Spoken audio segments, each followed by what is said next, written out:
Olá, irmãos, graça e paz de Jesus, um bom dia a todos.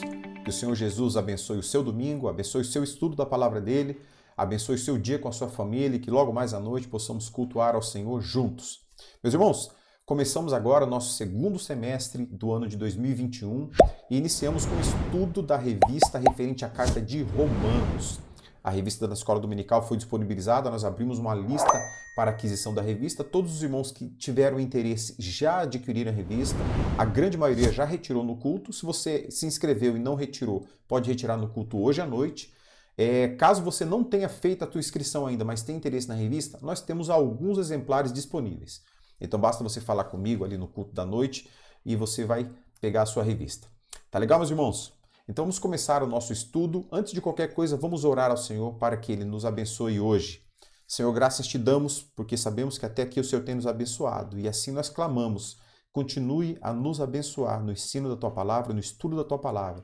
Que a Tua igreja seja profundamente edificada e abençoada, e o Teu nome seja glorificado, para todo sempre em nome de Jesus. Amém.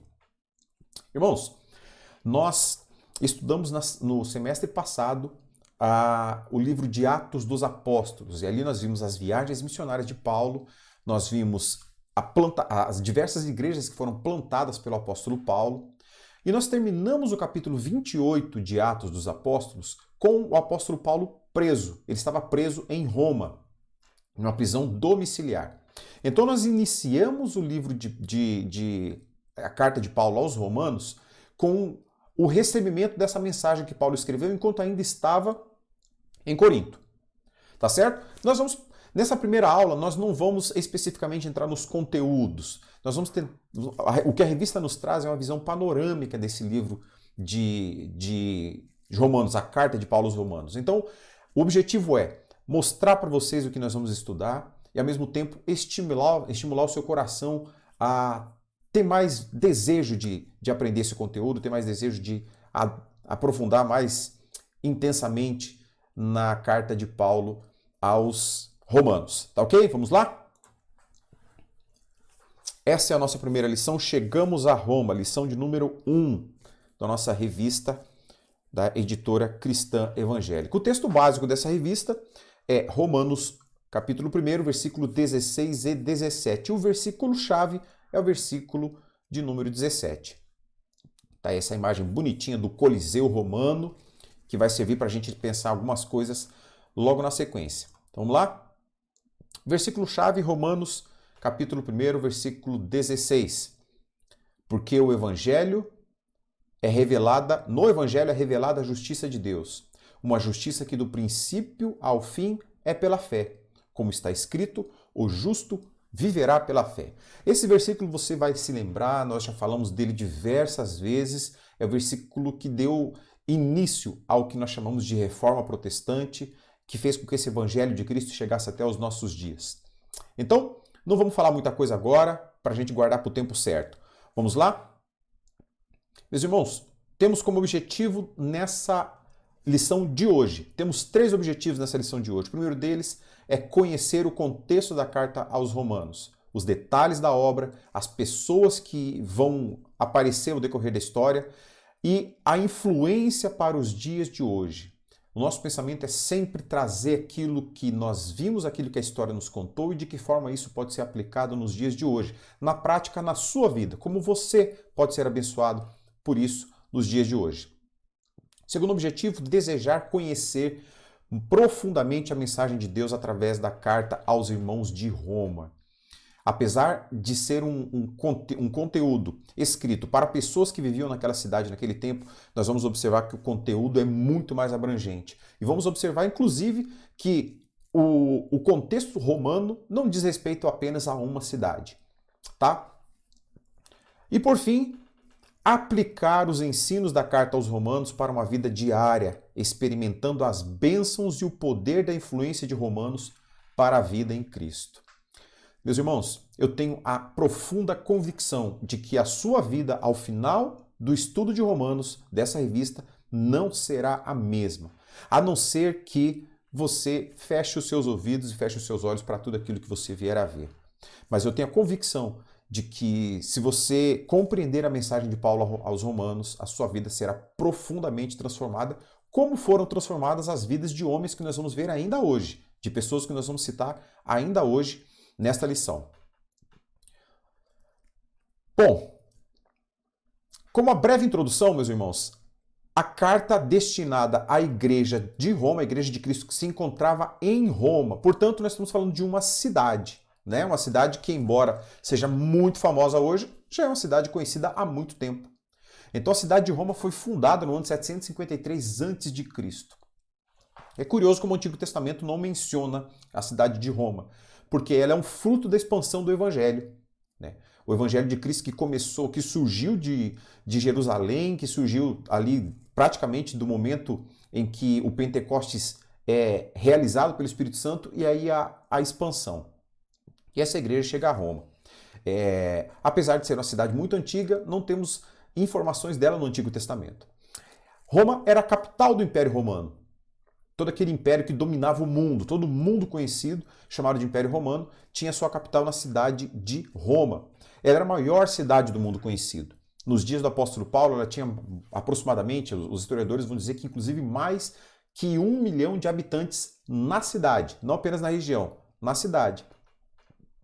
E o Império Romano foi um dos maiores impérios de toda a história. Quando a gente vê o Antigo Testamento, nós ouvimos do Império Persa, o Império Babilônico, mas o Império Romano é o maior império de todos os tempos. E talvez um dos impérios mais recentes e os resquícios sejam alcançados até os nossos dias. Veja só o que o texto a carta de Paulo aos Romanos diz no capítulo 1, versículo 8.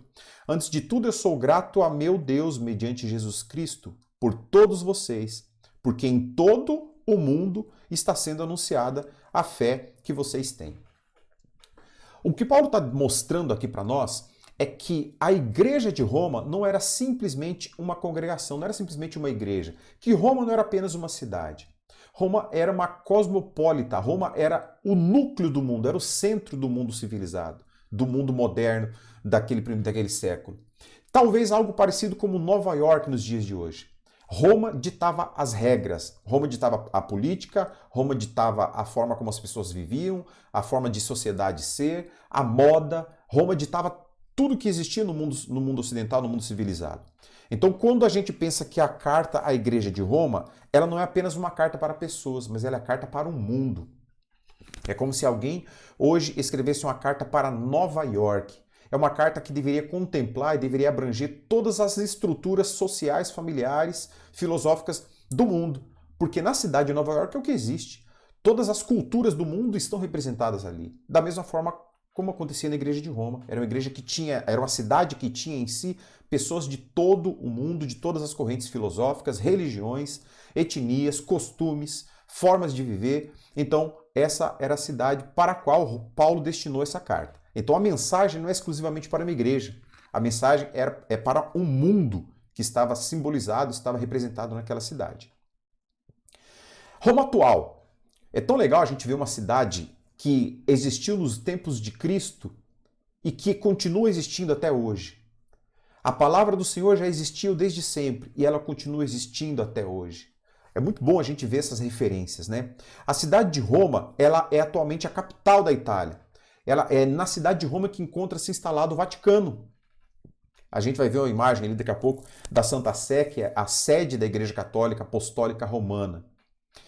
Um dos censos mais recentes vão nos dizer que a cidade de Roma tem hoje aproximadamente 2.800.000 habitantes. Se observa que para mais de 2.000 anos, para quase 2.000 anos depois dos dias em que nós temos a narrativa de Romanos, nós não temos um crescimento tão exponencial como foi o crescimento das outras partes do mundo. A nossa cidade de Foz do Iguaçu cresceu muito mais em 50 anos do que Roma em quase 2.000 anos. Então a gente vê que era uma cidade que já era avançada por si, já era populosa por si, que não sofreu tantas mudanças com relação ao mundo. Talvez ela tenha provocado mais mudanças ao mundo do que sofrido mudanças da influência do mundo. Então este era o público a quem Paulo destinou a sua carta. Tá aí, algumas imagens para a gente pensar na Roma atual, da Roma antiga para a Roma atual. A gente tem essa primeira imagem aqui em cima, que é o Coliseu, né, onde eram praticados os esportes olímpicos, onde eram mortos muitos cristãos. Nós temos aqui o Coliseu, a sua parte Opa, aqui, ó, Coliseu na parte de dentro, a parte interna do Coliseu, gigantíssimo, você vê que a parte já foi destruída, houve um terremoto que destruiu uma grande parte do Coliseu, mas a parte que sustentou ainda é objeto de visitação. E aqui nós temos a Basílica de São Pedro, é a sede, é a Santa Sé, a sede da Igreja Católica Apostólica Romana. Portanto, Roma é uma cidade viva, que ainda tem os seus costumes e que ainda está de pé. Aquela cidade para quem o apóstolo Paulo escreveu continua sendo alvo da sua mensagem. Contudo, não somente ela, mas todas as demais que hoje fazem parte do mundo civilizado. Portanto, essa mensagem chegou até nós. Nós precisamos da mensagem de Paulo aos Romanos. Nós somos esse mundo secularizado, nós vivemos neste mundo cosmopolita, nós vivemos nessa região onde em uma só cidade você tem inúmeras culturas, inúmeras etnias, inúmeros idiomas, inúmeros costumes, inúmeras estruturas familiares, inúmeras filosofias. Então é nesse mundo multiétnico que nós precisamos mais do que nunca da mensagem de Romanos. Pois bem, antes da gente caminhar para a introdução, eu resolvi inverter essa ordem aqui. Na revista de vocês, você vai observar que essa planilha, essa tabela, está no final. Eu trouxe ela para frente, porque eu acho que vai facilitar a nossa exposição da aula. Então isso aqui é uma estrutura geral da carta de Paulo aos Romanos. O que você vai encontrar na carta de Paulo aos Romanos? Segundo o autor da nossa revista, o propósito principal do autor é mostrar que Deus declara justo somente aquele que crê em Cristo. Esse é o mote da Reforma Protestante, a justificação pela fé. O justo viverá pela fé. Então o que Paulo está demonstrando é isso, que Deus declara justo somente aquele que crê em Cristo. Então aqui nós vamos aprender que nós somos salvos não por aquilo que, pelas obras que nós fazemos para Deus, mas nós somos salvos pelas obras que Deus já fez por nós. Então a carta de Paulo é dividida entre doutrina e prática. Nós observamos nos demais estudos paulinos, nas pregações que a gente faz sobre o apóstolo Paulo, Paulo nunca trata a doutrina separada da prática. Ele nunca trata a ortodoxia separada da ortopraxia. Paulo sempre carrega esses dois elementos, porque são dois elementos fundamentais na vida do crente. Um não existe sem o outro. Como diz o reverendo Hernandes Dias Lopes, a ortodoxia sem a ortopraxia é um texto morto. Do outro lado, a ortopraxia sem a ortodoxia é alguém andando no escuro, que não sabe o que fazer. Por isso que Paulo sempre apresenta esses dois elementos juntos. Então, dos capítulos 1 ao capítulo 11, nós temos a doutrina, a ortodoxia, a doutrina reta das Escrituras. E do capítulo 12 ao 16, nós temos a ortopraxia, é a prática reta das Escrituras. Não tem como a gente praticar algo corretamente que a gente não conheça. E do outro lado, não adianta a gente conhecer algo exaustivamente sem colocar esse algo à prática. Vamos lá? Então, dentro da divisão de doutrina, nós temos 4 subdivisões. Capítulo 1 ao capítulo 3, Paulo fala sobre a condenação. Não existe evangelho que não aponte à condenação. Não existe boa notícia que não venha contra uma má notícia.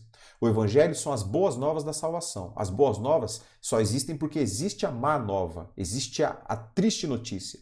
Então, os primeiros 3 capítulos, Paulo vai falar sobre a condenação. Os capítulos 4 e 5, Paulo fala sobre a justificação, essa doutrina maravilhosa em que o Senhor declara que somos justos nele. Do capítulo 6 a 8, nós temos a santificação. E do capítulo 9 a 11, a eleição. Veja só, isso não está tratando exatamente da Ordo Salutis, da ordem da salvação, mas a forma como o apóstolo compreendeu aplicar essa informação e trazer esse ensino. Dos capítulos 12 a 16, nós temos a parte prática da carta. Então, do 12 a 15, Paulo está aplicando todos os contextos ensinados na parte doutrinária da carta, dos primeiros 11 capítulos. Então, do 12 a 15, Paulo aplica os primeiros 11 capítulos. E o capítulo 16 é um capítulo de saudação final, é um capítulo da doxologia, aquele capítulo onde Paulo explode em adoração a Deus. Onde após agradecer as pessoas, agradecer, saudar os irmãos da igreja de Roma, mandar os abraços dos irmãos que estavam com ele em Corinto, para aqueles irmãos de Roma, Paulo faz uma bela de uma exposição de adoração ao Senhor. Então nós temos além disso 20 palavras-chave de Romanos. Romanos vai trazer para nós essas 20 palavras-chave acerca da devoção, da ortodoxia e da ortopraxia. Ali nós temos Deus, Cristo, Evangelho, salvação, justiça, judeu, gentio, pecado, uma palavra que tem sumido do cotidiano evangélico do ano de 2021, condenação, morte, lei, graça, justificação, fé, carne e espírito, predestinação, Israel, dons e amor. São palavras muito recorrentes no livro ou na carta de Paulo aos Romanos.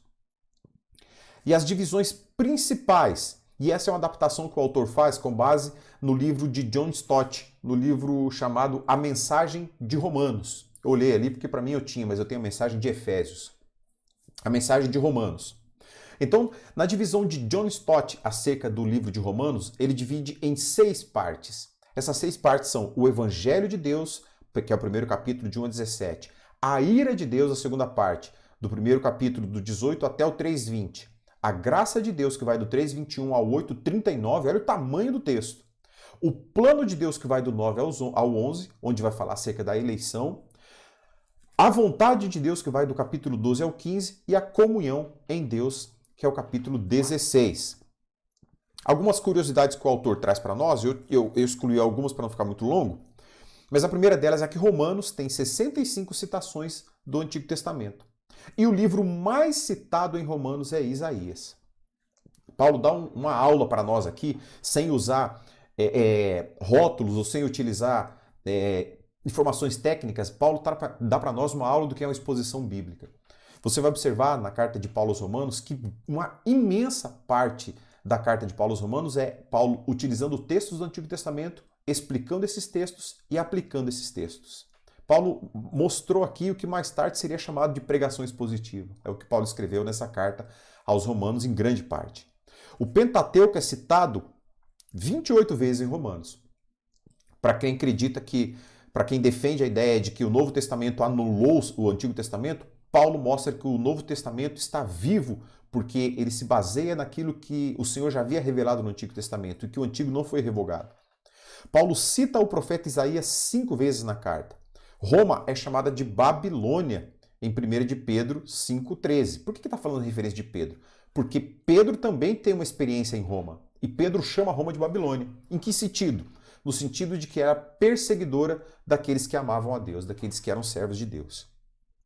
E Israel é mencionado 10 vezes apenas nos capítulos 9, entre os capítulos 9 e 11 de Romanos. Tá certo? Então agora nós vamos começar a seguir a sequência que a revista nos apresenta. Primeira parte, a igreja em Roma. Roma no Novo Testamento. Pois bem, meus irmãos, como eu disse, no Antigo Testamento a gente não tem nenhuma referência de Roma, da cidade de Roma. Essa cidade passa a ser mencionada no Novo Testamento. Ela é citada 8 vezes no Novo Testamento, 5 só em Atos, conforme nós já estudamos na revista anterior. Roma, o próprio apóstolo cita 2 vezes em Romanos e depois ele vai citar mais uma vez na sua segunda carta a Timóteo, que é a última carta que ele escreve. Romanos aparece para nós ali, lá em Atos dos Apóstolos, no advento de Pentecostes. O Pentecostes aconteceu na cidade de Jerusalém, mas no dia de Pentecostes havia inúmeros irmãos de Roma que estavam presentes em Jerusalém. E o texto diz para nós, Atos 2, de 8 a 10, nos diz assim: Então, como os ouvimos, cada um de nós em nossa própria língua materna, partos, medos, elamitas, habitantes da Mesopotâmia, Judéia, Capadócia, do Ponto, da província, da Ásia, da Frígia, da Panfilha, do Egito e das partes de Líbia próximas a Cirene, visitantes vindos de Roma.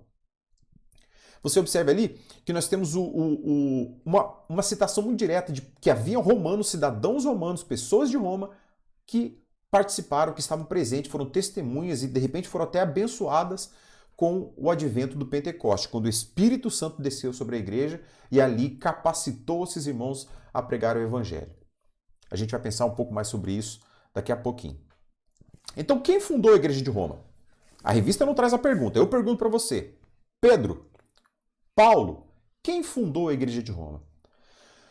O catolicismo apostólico romano defende a ideia de que Pedro foi o fundador da igreja de Roma. Contudo, a gente não tem nenhuma referência bíblica que nos aponte isso, e do sentido contrário, a gente tem elementos bíblicos que nos dizem que não foi Pedro quem implantou aquela igreja em Roma. Os judeus foram expulsos de Roma no ano de 49 depois de Cristo. A gente tem um elemento que é interessante nisso aqui. Quando Paulo encontra Priscila e Áquila, ele diz que esses irmãos estavam vindo, Lucas narra dizendo que esses irmãos estavam vindo de Roma. Está lá o texto de Atos 18:2. Ali encontrou um judeu chamado Áquila, natural do Ponto, que havia chegado recentemente da Itália com Priscila, sua mulher, pois Cláudio havia ordenado que todos os judeus saíssem de Roma. Paulo foi vê-los. Neste momento, todos os judeus foram expulsos de Roma. A gente não tem informação ali de que o apóstolo Pedro estivesse em Roma nesse período. A gente não tem informação. Aliás, nós não temos inicialmente nenhuma informação de que o apóstolo Pedro tenha passado por Roma nesse momento. O que nós temos é o seguinte, é que os irmãos são expulsos de Roma no ano 49 depois de Cristo, mas alguns anos depois, no ano 54 depois de Cristo, mais ou menos, a gente já tem a informação de que novos cristãos estão em Roma. E a gente até então não tem informação de que Pedro está lá. Quando nós lemos o capítulo 16 de Romanos, dos versículos 1 ao versículo 16, Paulo faz uma lista de agradecimentos imensos. Lembrando que Paulo, a gente vai ver daqui, no próximo slide nós vamos ver que Paulo escreveu essa carta aos Romanos enquanto ele ainda estava em Corinto. Então nós vamos observar duas coisas aqui. A primeira delas, quando Paulo escreve as suas cartas aos Efésios, quando ele escreve a Timóteo, quando ele escreve aos Colossenses, ele saúda os irmãos que estão naquelas igrejas, os irmãos que são os cabeças daquela igreja, os irmãos que estão conduzindo aquela igreja. Talvez os que plantaram, ou talvez os que não plantaram, mas os que colheram aquela igreja. Quando Paulo escreve aos Romanos, ele não saúda Pedro. Paulo fazia parte do colégio apostólico. Ele era irmão de Pedro. Apesar deles terem tido um confronto que foi narrado em Atos, a gente não tem nenhum argumento bíblico para acreditar que eles eram inimigos. Então, o primeiro fato, se Pedro fosse o construtor, o fundador da igreja de Roma, Paulo teria saudado Pedro no início da carta de Roma, no início da carta aos Romanos. Não temos essa referência. E, no mínimo, Paulo teria, por cortesia, agradecido Pedro no final dessa carta. E a gente vê que Paulo agradece um monte de gente, mas sequer menciona Pedro. Então, nós temos a convicção de que Pedro não é o fundador da igreja de Roma. Quem é, portanto, o fundador da igreja de Roma? Nós não podemos afirmar, a Bíblia não revela. Mas, aparentemente, a igreja de Roma foi fundada por cristãos que haviam tido a experiência do Espírito Santo lá no Atos, no capítulo 2, e que voltaram para Roma. Esses mesmos que Lucas narrou ali, que foram vistos, que ouviram na sua própria língua a pregação do Evangelho e que voltaram para Roma. Então, a nossa convicção é de que esses homens e mulheres plantaram a igreja de Roma, que mais tarde cresceu, foi expulsa por um certo momento por Cláudio, mas depois as pessoas voltaram para aquela igreja. A igreja se fortaleceu, se consolidou e foi ali o alvo da maior carta doutrinária de Paulo até os dias de hoje. Tá certo? Quem fundou a igreja de Roma? Pedro, Paulo? Não, nenhum dos dois. Provavelmente algum dos irmãos que estavam lá na cidade de Jerusalém no advento do Pentecostes. Quem eram os membros da igreja de Roma? Judeus e gentios. Aparentemente mais gentios do que judeus. A gente tem uma referência maior e uma repetição maior de expressões referindo-se a gentios do que a judeus. Então era uma igreja mista. E aparentemente era uma igreja que não aparentava muitos conflitos entre essas duas etnias. Tá bom? A data e as circunstâncias da carta. Meus irmãos, a autoria da carta é incontestável. A gente tem algumas outras cartas das Escrituras, alguns outros livros do Novo Testamento, cuja autoria é um pouco contestada. Alguns autores dizem que é fulano, outros autores dizem que é ciclano, mas não há contestação quanto à autoria da carta de Paulo aos Romanos. Até porque ele se identifica no início da carta, né? Quando Paulo inaugura a carta de Romanos, olha lá, deixa eu abrir aqui a minha Bíblia de papel ainda, das antigas. Paulo diz assim, ó, Paulo, servo de Jesus Cristo, chamado para ser apóstolo, separado para o Evangelho de Deus. Então Paulo se identifica muito claramente, o qual foi por Deus outrora prometido por intermédio de seus profetas nas Sagradas Escrituras. Paulo identifica-se como autor, sendo ele Paulo, servo de Jesus Cristo. Antes de mais nada, o autor era servo de Jesus Cristo.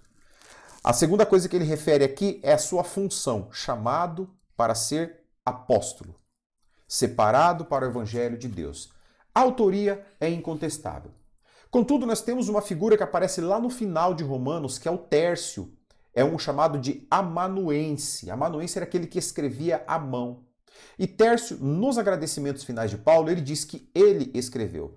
Não quer dizer que ele tenha sido autor, mas é muito provável que Gaio, que era um homem rico, era um grego rico, tenha fornecido a Paulo a mão de obra de Tércio para ajudar nos seus escritos.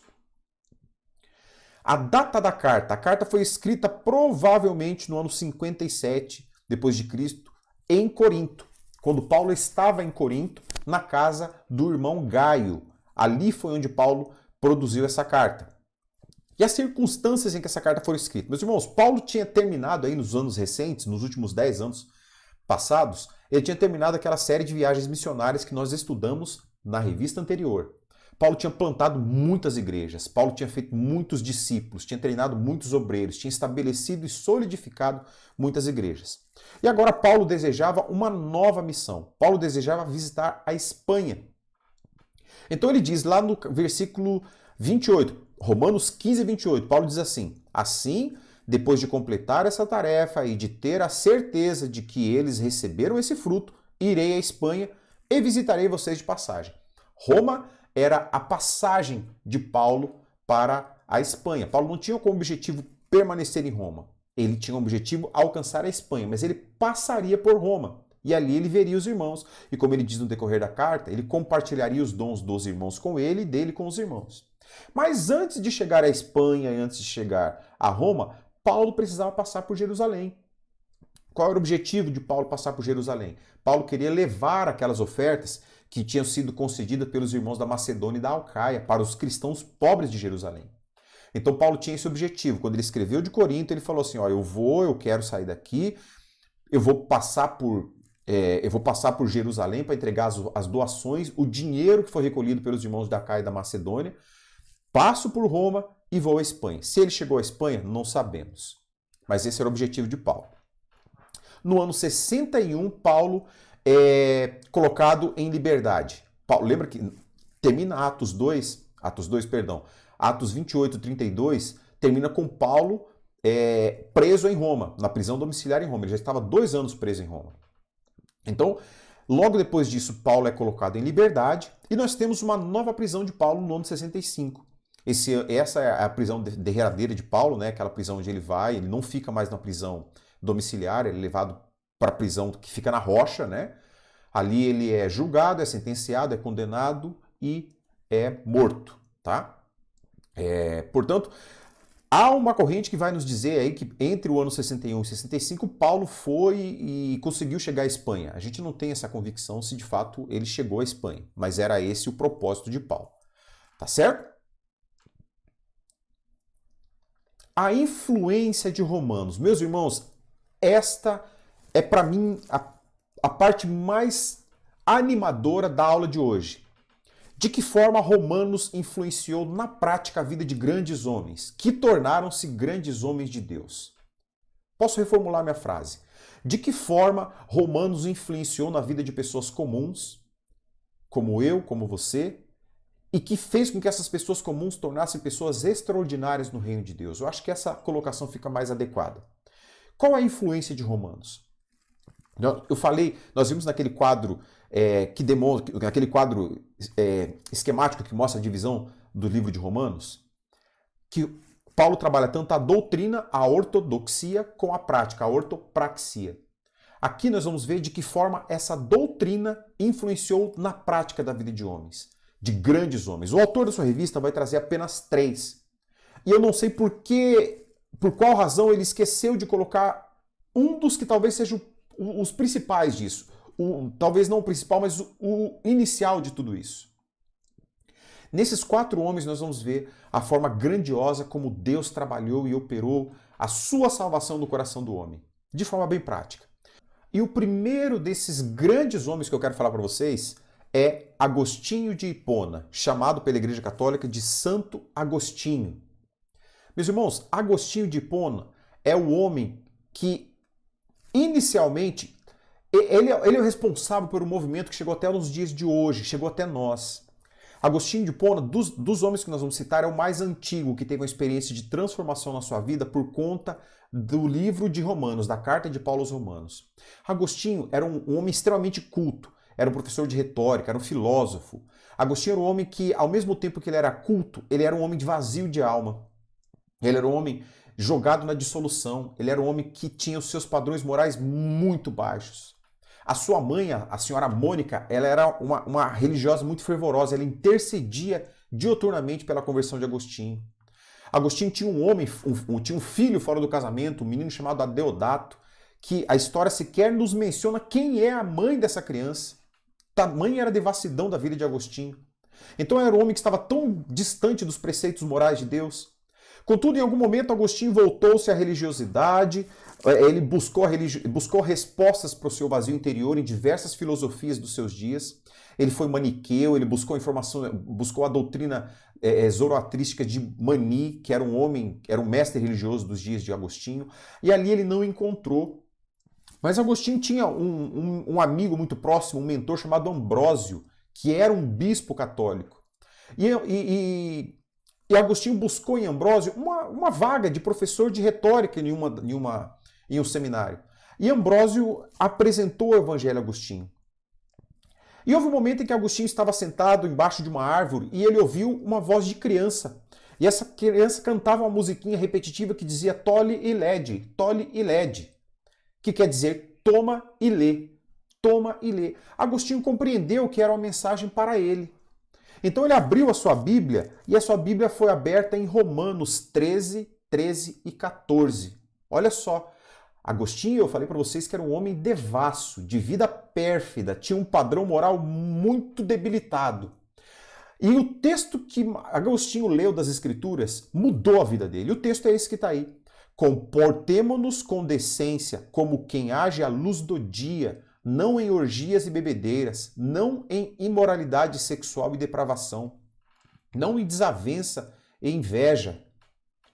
Ao contrário, revistam-se do Senhor Jesus Cristo e não fiquem premeditando como satisfazer os seus desejos da carne. Olha, você consegue entender um pouco disso aqui? Olha só, o Agostinho, que era um homem devasso, ele tinha sua vida tomada de perversidade, de sexo, de álcool, de todos os prazeres que aquele momento poderia oferecer a ele, de tudo aquilo que o mundo que ele vivia oferecia. Agostinho vivia isso, jogado no lixo. E ele lê um texto que tinha tudo para jogá-lo para mais baixo ainda. O texto que diz o contrário, que apontava quem ele era, o texto que apontava os seus pecados, o texto que dizia diretamente nos seus olhos quem era Agostinho. Através da carta de Paulo, Jesus disse a Agostinho: comporte-se com decência, como quem age de dia, não em orgias, não em bebedeiras, não em moralidade sexual, não em depravação, não em desavença ou inveja. Ao contrário, revista-se do Senhor Jesus e não fique premeditando como satisfazer os desejos da sua carne. Foi a mensagem que abriu o coração de Agostinho para a salvação. Neste momento ele entendeu de fato que o vazio que ele tinha no seu coração era a ausência de um Senhor Jesus, de um Salvador, do Cristo, do Filho de Deus, mas que não era apenas uma mensagem de fé, era uma mensagem que tinha uma correspondência direta na sua ação, na sua prática. A sua ação iria demonstrar vivamente quem era Cristo que vivia nele. E olha que curioso, um homem que vivia nessa vida de devassidão e que leva literalmente um tapa na cara de Jesus quando ele lê esse texto de Paulo aos Romanos, ele escreveu um texto que eu quero ler para você. As pessoas costumam amar a verdade quando esta as ilumina, porém tendem a odiá-la quando as confronta. Olha que percepção fantástica de Agostinho. Qualquer outra pessoa, ou muito facilmente, a gente observa que pessoas, quando ouvem a pregação do Evangelho, essa pregação do Evangelho toca nas suas feridas, elas tendem a fugir. A tendência é essa. Não, você está falando de mim, eu não quero ouvir, você tá falando da minha vida, você está me acusando. O Agostinho poderia ter essa mesma percepção, mas quem o estaria acusando? Deus? Ele entendeu isso de uma forma diferente, ele entendeu que Deus estava o amando tanto, tão intensamente, que disse para ele quais eram as práticas da sua vida que deveriam mudar. A partir daí, Agostinho mudou a sua vida completamente, tornou-se um fiel seguidor de Jesus Cristo, pregador do Evangelho, escreveu um livro belíssimo chamado As Confissões de Agostinho, entre inúmeros outros escritos, e serviu de inspiração para que outros cristãos depois dele, igualmente seguissem a Jesus. Olha que fantástico. Agostinho não teve um anjo que veio dizer nada para ele. Agostinho não teve um revelamento, entre aspas, Agostinho não teve um revelamento. Agostinho não teve nada de místico. Ele leu a palavra de Deus. A palavra de Deus colocou quem ele era como um espelho diante dele. E ele se arrependeu dos seus pecados. Ao invés de ficar com raivinha da Bíblia, ele se arrependeu dos seus pecados e voltou-se para Jesus e transformou-se num dos maiores cristãos de todos os tempos. O mais conhecido de todos os pais da igreja, daqueles que viveram nos primeiros 400, 500 anos ali, era da patrística, Agostinho é o mais conhecido de todos eles. Porque é uma pessoa que teve uma conversão genuína a partir de um encontro pessoal com Cristo pelas suas palavras. Bom, bispo da igreja de Hipona, maior referência da patrística. O segundo e agora a Bíblia já fala para nós, a Bíblia não, perdoa, a revista já fala para nós, que é o nosso irmão Martinho Lutero. Ali viveu entre os anos 1483 e 1546. Vocês vão lembrar que o Martinho Lutero, ele era um monge agostiniano, olha que coisa, agostiniano, da ordem dos agostinianos. Era uma ordem dos bispos católicos que foi construída a partir da filosofia de Agostinho de Hipona. Só que lógico, aqui nós estamos falando de um outro momento. Quando nós falamos de Agostinho de Hipona, ele estava vivendo num período em que a igreja não era, na prática, católica apostólica romana, era a única igreja cristã. Ela se mergulhou no romanismo muito tempo depois. Muito tempo não, alguns anos depois. Foi ainda ali no quarto século, né, que a igreja tornou-se romana, né? Mas assim, nos dias de Agostinho, a igreja não era poluída pelo romanismo. Era uma igreja católica, universal, era uma igreja que seguia os preceitos apostólicos. Nos dias de Martinho Lutero, já era diferente. A igreja estava totalmente tomada pelo romanismo. A igreja já estava assim completamente tomada pelo secularismo. Já havia as bulas papais, o Papa já estabelecia as regras da igreja, já havia as indulgências, as pessoas precisam pagar para ser salvas, enfim. A igreja não era quase que nada mais daquilo que Cristo havia dito e que os apóstolos haviam escrito. Mas quem que era o Martinho Lutero? Lutero era um homem que, antes de se tornar um monge, Lutero era um homem extremamente, como é aquela palavra? Aquelas pessoas que acreditam em misticismos, aquelas pessoas que têm medo de passar embaixo de escada, medo do gato preto. Eu esqueci a palavra, essa aí que você sabe, que você deve ter falado aí. Agostinho era assim, Martinho Lutero era assim, tanto que a sua conversão não, a sua decisão de mudança de vida se deu no momento em que ele estava em uma viagem. O seu pai era advogado e desejava que Agostinho fosse também advogado, então ele já estudava ciências jurídicas. Ele estava em uma viagem e uma chuva muito forte veio sobre a região onde ele estava viajando. E ali ele fez uma promessa para sua santa padroeira, chamada Santa Ana, de que se ele sobrevivesse, ele dedicaria o resto dos seus dias à religião. Ele sobreviveu e foi, a contragosto do seu pai, para um movimento religioso, para um monastério. Ali ele começou a aprender da religião, a aprender da fé. Isso na Alemanha, no país, na Alemanha. E ali ele começou a desenvolver a sua fé. Contudo, o Martinho Lutero ele tinha uma sensação, ele tinha um sentimento muito profundo ele tinha uma ética muito própria. O Agostinho, ele buscava sem sucesso a salvação pelas suas obras. Ele era um homem que se autoflagelava por conta dos seus pecados. E ele tinha uma régua muito alta de pecado. Para Agostinho, meu pai do céu, para Martinho Lutero, tudo que ele fazia era pecado. Praticamente tudo era pecado. Tanto que Lutero tinha o seu supervisor, o seu bispo supervisor, era alguém com quem as pessoas comumente se confessavam. Os alunos dos seminários deveriam se confessar, os monges confessavam-se. E o Lutero, a exemplo dos demais, também fazia. A diferença de Lutero é que ele fazia isso demais. Ele fazia isso o tempo todo. Ele fazia isso todo dia. E ele confessava até o que não era pecado. De modo que o seu supervisor chegou a dizer para ele um dia, o Lutero, o Martinho, só volta aqui quando você pecar de verdade. Quando você cometer um pecado de verdade, você volta a se confessar, porque você está só tomando meu tempo aqui. Isso não é pecado. Então ele tinha essa busca pela salvação pelas obras. Ele entendia que ele deveria ser o mais puro e santo possível. Ele se flagelava por conta dos seus pecados. Ele pagava penitências por conta de pecados que sequer existiam. E ele não alcançava a convicção da sua salvação, mesmo com seu nível altíssimo de exigência com relação à santidade. Ele não alcançava isso. E ele buscava cada dia mais. E ele tentava cada dia mais. Até que um dia ele encontra a sua libertação ao ler a carta de Paulo aos Romanos. Nessa altura ele tinha sido incumbido de dar aula de Romanos naquele seminário. Inclusive no seminário que ficava no castelo de Wittenberg, que é o castelo onde o Martinho Lutero afixou depois as 95 teses contra o apostolicismo romano. E quando, no preparo das suas aulas, ele se deparou com o texto de Romanos 1,17, que é o texto principal da nossa aula de hoje, ele teve a sua alma liberta. Olha o que o texto diz. Porque no Evangelho é revelada a justiça de Deus, uma justiça que do princípio ao fim é pela fé. Como está escrito, o justo viverá pela fé.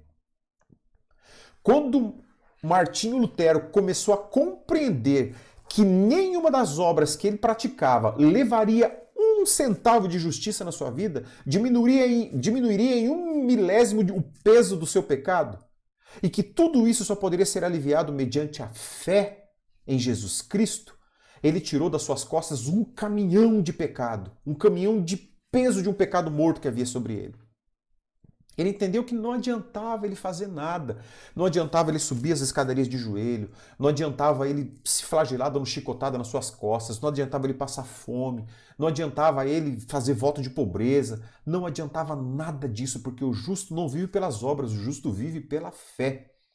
As obras são consequências daquele que vive pela fé, da justiça imputada por Cristo. Martinho Lutero entendeu que não é o que ele fazia que o levaria à salvação, mas ele seria salvo, ele era salvo pelo que Cristo já havia feito por ele. Quais foram as consequências dessa vida de Martinho Lutero, meus irmãos? Dessa descoberta que transformou o seu coração? Foi a Reforma Protestante, que trouxe o Evangelho, que trouxe de volta a sola Escritura, a sola gratia, a sola fide, que trouxe os princípios verdadeiramente bíblicos do Evangelho de Cristo à tona, que resgatou esses princípios que estavam soterrados pelo apostolicismo romano. Ele resgatou, ele tirou isso do buraco, colocou isso em evidência e disse: não é mais o padre que diz isso. Agora, quem diz é a Escritura, é o que a Bíblia diz, solo a Escritura. Eu não sou salvo mais pelas obras, eu sou salvo pela fé, mediante a graça. Solo fide, sola gratia, é pelo sacrifício de Jesus Cristo, solo Christus. E eu não vou mais dar glória para ninguém, a glória é somente a Deus. A Deus toda a glória. Então, quando Martinho Lutero compreendeu isso, ele viveu uma vida diferente. E a sua vida diferente trouxe o que nós conhecemos hoje como protestantismo. O terceiro grande homem que foi influenciado profundamente pela carta de Paulo aos Romanos é John Wesley. Talvez você já tenha ouvido, talvez você não tenha ouvido falar desse homem, mas certamente você já ouviu falar da igreja metodista. Wesley é aquele que foi o fundador do movimento metodista. Hoje, algumas vertentes, mas o metodismo wesleyano é o metodismo clássico. Então, John Wesley, nascido ali do século XVIII, né, já 1713 a 1791, percebe que a gente está caminhando, né? A gente teve lá Agostinho, lá de 303 a 400, não, 390 e pouco a 400 e pouco. Depois nós tivemos, já no século XVI, o Martinho Lutero. Agora nós temos no século XVIII, nós temos John Wesley. John Wesley, ele era um grande pregador do Evangelho. John Wesley era um homem que tinha o desejo do fogo do Espírito Santo no seu coração. O movimento metodista cresce através da pessoa, nasce e cresce através da pessoa de John Wesley. E é um fato que ocorre curiosamente na vida de John Wesley. No dia 24, isso estava narrado na revista, no dia 24 de maio de 1738, John Wesley, a contragosto, ele vai assistir um culto na igreja anglicana. Wesley ele segue uma corrente soteriológica diferente. A todos esses que nós vimos até agora, eles seguem a corrente do predestinacionismo, né? A corrente que é contrária ao entendimento do livre-arbítrio. John Wesley não. John Wesley entende pelo livre-arbítrio. Mas era um homem sábio, um homem de Deus, que entendia que as divergências soteriológicas não eram maiores do que a fé em Cristo que nos une. Então, o John Wesley, ele estava em uma igreja anglicana, que é uma igreja predestinacionista também. E ali ele ouviu, olha só, um prefácio da carta de Romanos escrito por quem? Por Martinho Lutero. Nós estamos aqui numa sucessão. O primeiro que nós falamos foi de Agostinho de Hipona. Depois nós temos Martinho Lutero, que foi influenciado que estudou numa escola, no monastério agostiniano, numa ordem agostiniana, que foi influenciado e bebeu da teologia agostiniana. Agora nós estamos falando de John Wesley, que foi influenciado pelo prefácio escrito por Martinho Lutero. Nós temos uma corrente de pessoas que foram influenciadas pela carta de Paulo aos Romanos. Chegamos no John Wesley. No dia 24 de maio de 1938, ele foi a uma igreja anglicana, ouviu um sermão baseado na carta de Romanos, onde o prefácio foi escrito por Martinho Lutero. A introdução foi escrita por Martinho Lutero. E ele disse que ali o seu coração foi aquecido. Deixa eu até pegar aqui o que ele disse, ó. Isso ele escreveu no seu diário. Enquanto ele estava descrevendo a mudança que Deus opera no coração pela fé em Cristo, senti meu coração aquecer-se estranhamente. Senti que confiava em Cristo, somente em Cristo para a minha salvação. Foi-me dada a certeza de que ele tinha levado embora os meus pecados. Sim, os meus. E me salvou da lei do pecado e da morte. Olha que confissão fantástica desse homem. Enquanto ele ouvia uma pregação sobre a carta de Paulo aos Romanos, ele teve a convicção da sua salvação. Ele sentiu o seu coração se aquecer pelo amor de Deus. Sentiu o estímulo, sentiu a esperança nascer no seu coração. Ele teve a convicção de salvação, ele teve certeza da salvação. Olha que frase linda que ele disse ali, meus irmãos. Vou repetir aqui. Senti que confiava em Cristo, somente em Cristo para a minha salvação. Ele não confiava mais nele. Ele não confiava nas suas obras. Ele não confiava que ele tinha que ser uma boa pessoa, que ele tinha que fazer boas coisas, que ele tinha que fazer boas escolhas. Ele não acreditava mais nisso. Ele acreditava que dependia de Cristo e somente de Cristo para a sua salvação. E ele disse, foi-me dada a certeza. Ele reconheceu que nada era dele, até a certeza que ele tinha foi dada a ele. Foi-me dada a certeza de que ele tinha levado embora os meus pecados. Sim, os meus pecados. E me salvou da lei do pecado e da morte. Neste dia, John Wesley teve a certeza da sua salvação. Qual que é o fato curioso aqui, meus irmãos? É que John Wesley já era um pregador da palavra de Deus. Ele já era um homem que sobre o seu cavalo viajava dias e dias para pregar o evangelho do Senhor. Mas nesse dia, o evangelho entrou profundamente no seu coração, criou raízes. O Senhor Jesus disse para ele, você é o meu filho, eu te salvei, eu tirei de sobre você os meus pecados. Ele compreendeu a justificação pela fé, independente das obras. Ele entendeu isso. Qual foi o reflexo disso? Olha só que curioso.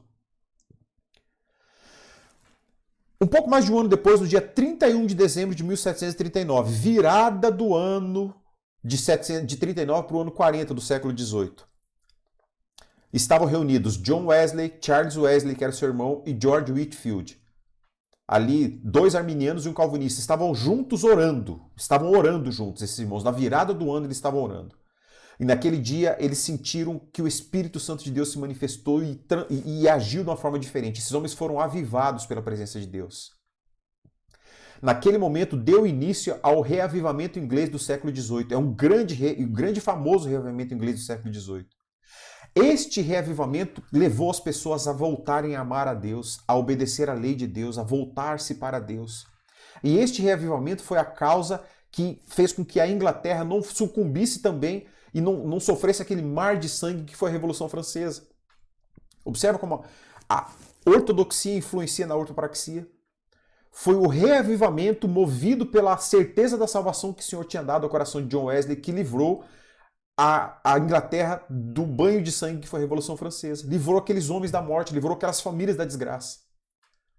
É a prática do evangelho vivida na vida real, vivida no mundo real, vivida na trincheira, vivida na guerra. É onde o evangelho do Senhor se manifesta.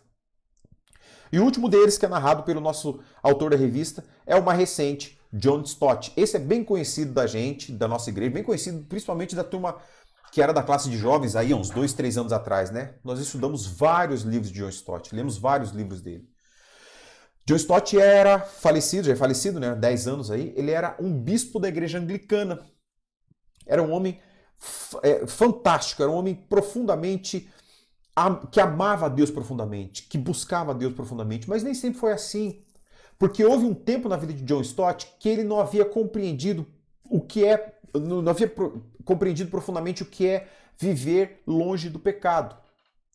E a revista nos diz que ele criava a fantasia de que o cristão deveria ser tão insensível ao pecado quanto um cadáver é a qualquer estímulo externo. Então ele acreditava que o cristão não estava submetido aos efeitos do pecado, às tentações do pecado. Que um homem cristão não o contexto de santidade seria do ponto de que um homem cristão não sofreria tentação de mulheres, de vícios, de bebidas, de cigarros, da devassidão do mundo, de que mulheres cristãs, que se fossem verdadeiramente cristãs, não teriam tentação por homens, por bebidas, por cigarros, por festas.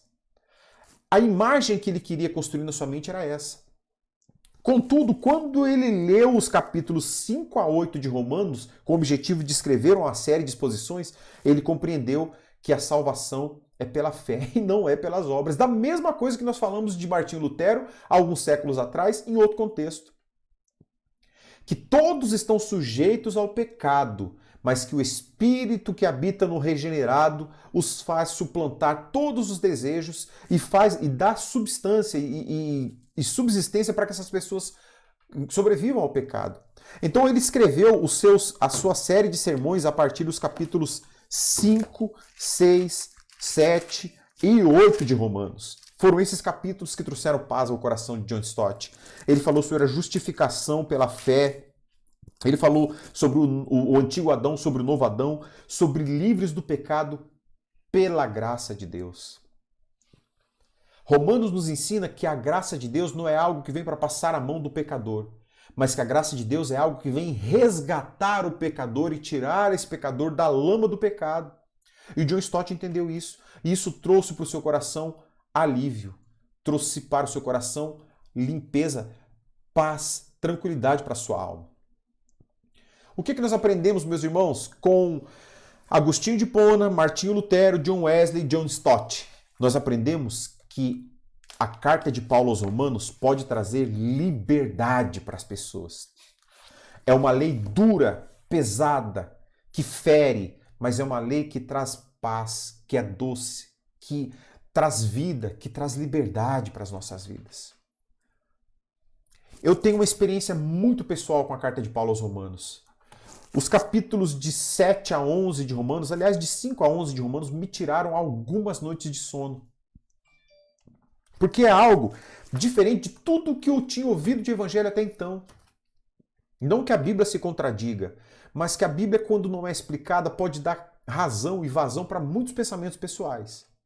E a carta de Romanos, ela é um texto que é uma chave para a gente compreender tudo aquilo que está no restante das Escrituras.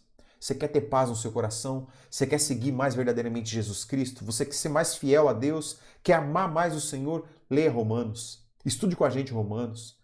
E o Senhor Jesus há de transformar a sua vida. O que a gente pode concluir disso, meus queridos?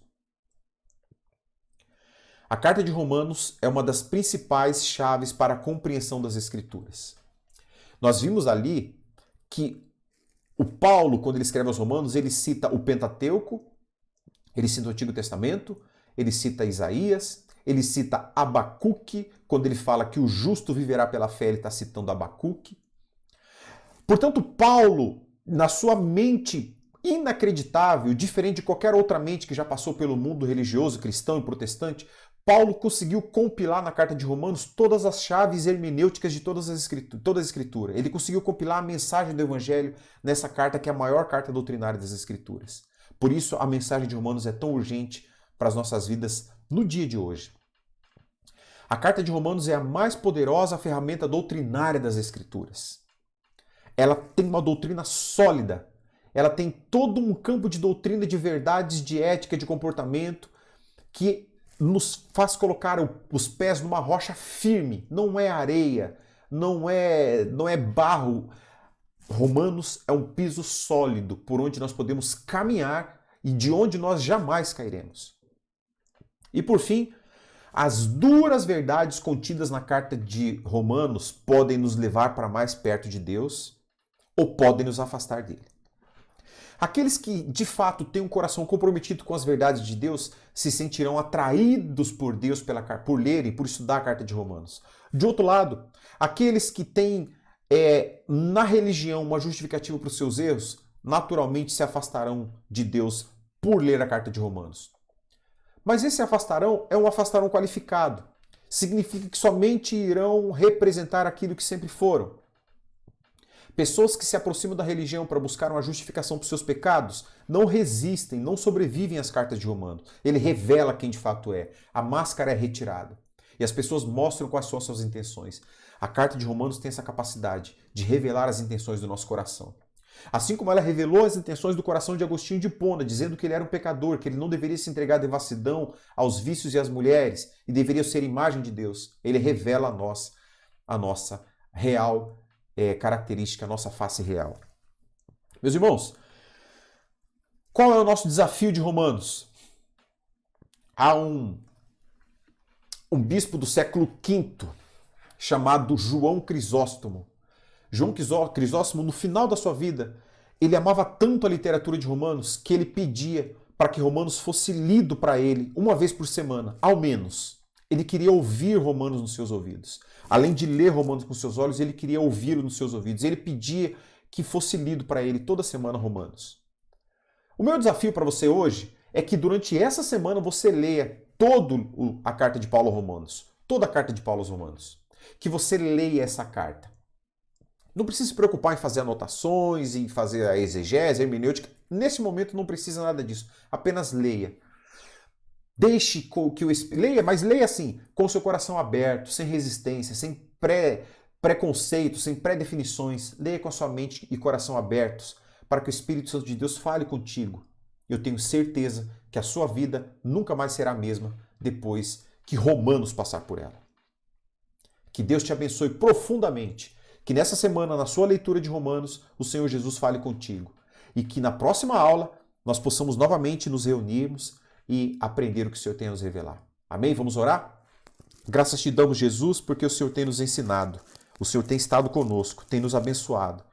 Nós somos gratos por isso. E eu te peço, Pai, em nome de Jesus Cristo, teu Filho, abençoe-nos na jornada que nós temos pela nossa frente com essa bela carta de Romanos que o Senhor nos deu. Que o teu Espírito fale conosco, que nos abençoe, que nos conduza à tua verdade, que transforme os nossos corações, que nos faça mais parecido contigo, que nos faça menos parecidos conosco e que nós sejamos verdadeiramente filhos amados, salvos pela graça de Cristo Jesus, resgatados pelo sangue de Jesus e que te amam, Senhor, e que anseiam por ti. Em nome de Jesus nos abençoe. Amém. Que Deus te abençoe, meu irmão, que nós tenhamos um domingo abençoado e que logo mais à noite possamos nos encontrar para cultuar ao Senhor. Fique na paz em nome de Jesus. Um abraço.